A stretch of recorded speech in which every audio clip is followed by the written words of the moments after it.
We used to joke about it in the past when people would say, what do you think about on the launch pad? And the standard answer was, how do you think you'd feel if you knew you were on top of 2 million parts built by the lowest bidder on a government contract? That was John Glenn poking fun at possibly the riskiest mission of his life. As a military test pilot, he became the first American to orbit the Earth.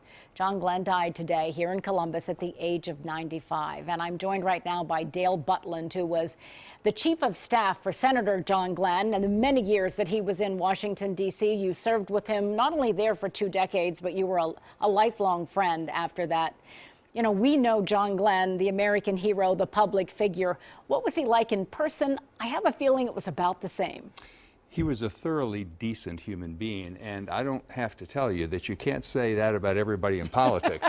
You know, John, for all of his accomplishments, you know, he dined with kings, he counseled with presidents, and yet he always remained pure Ohio. He was plain spoken, he was honest, and he was thoroughly decent. And others talked about family values. John actually lived them.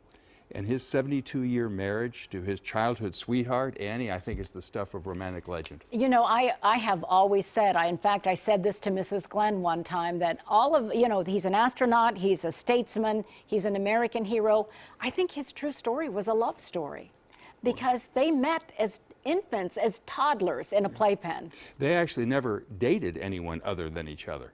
And as you may know, since we just celebrated the anniversary of Pearl Harbor, or didn't celebrate it, but we remembered it, that John heard that news that Pearl Harbor had been bombed on his way to listen to Annie play a music concert at Muskingum College, where they were both going to school. And he told her what had happened, and he decided he had to join the Marine Corps, went in as an aviation fighter pilot, and as you know, he had 140 non-combat missions in 2 wars, that one in Korea. Yeah, and we'll talk more about his Senate career. Dale's going to be with us through the evening. You're going to be back at 5:45. You can also Facebook Live on our NBC4 Facebook page. You can talk to Dale and maybe ask him some questions about the behind-the-scenes John Glenn. Dale, thank you for being with us tonight. We appreciate that. And of course, you can follow NBC4 for continuing coverage on air and online as we look back at the life and legacy of astronaut, senator, Ohio native, American hero, John Glenn.